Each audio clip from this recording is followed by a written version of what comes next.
പാലാ സീറ്റിനെ ചൊല്ലിയുള്ള വിവാദക്കുരു കഴിയാതെ കേരള കോൺഗ്രസ് എം.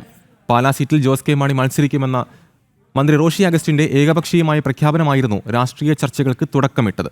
റോഷി അഗസ്റ്റിനെ ന്യായീകരിക്കുമ്പോഴും അനാവശ്യ വിവാദങ്ങൾ എത്തിച്ചതിൽ അസംതൃപ്തനാണ് party chairman Jose K Mani.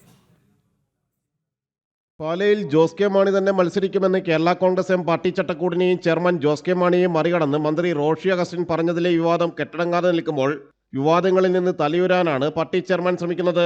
Roshy പറഞ്ഞത് സദുദ്ദേശത്തോടെയാണെന്നും അച്ചടക്ക ലംഘനങ്ങളൊന്നും നടത്തിയിട്ടില്ലെന്നും ആവർത്തിക്കുന്ന ജോസ് കെ മാണി പാലയിൽ മത്സരിക്കാനുള്ള തന്റെ ആഗ്രഹം പൂർണ്ണമായും മറച്ചുവെക്കുന്നുമില്ല.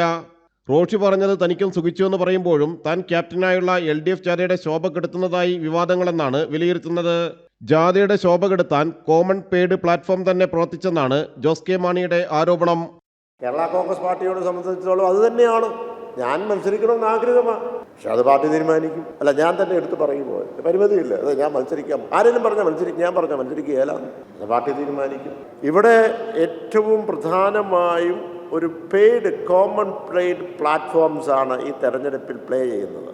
മൈക്ക് ഒരിക്കലും തട്ടിപ്പറിച്ചില്ല. ഞാൻ ചിരിച്ചുകൊണ്ടിരിക്കുന്നു, അദ്ദേഹം പറഞ്ഞു അങ്ങോട്ടും ഇങ്ങോട്ടും സഹോദര തുല്യമാണ് പറയും, അത് പറഞ്ഞോട്ടെ, അതിന് സ്വാതന്ത്ര്യം ഞാൻ അദ്ദേഹത്തിന് കൊടുത്തിട്ടുണ്ട്. ജോസ് കെ മാണി LDF ഇടാൻ ഒരുങ്ങിയപ്പോഴും മുന്നണിയിൽ തുടരണമെന്ന് ശക്തമായി വാദിച്ചത് റോഷി അഗസ്റ്റിനായിരുന്നു. റോഷി മറ്റൊരു അധികാര കേന്ദ്രമായി ജോസ് കെ മാണിയെയും മറികടന്ന് വളരുന്നുവെന്നാണ് പാർട്ടിയിൽ തന്നെ ഉയരുന്ന വിമർശനം.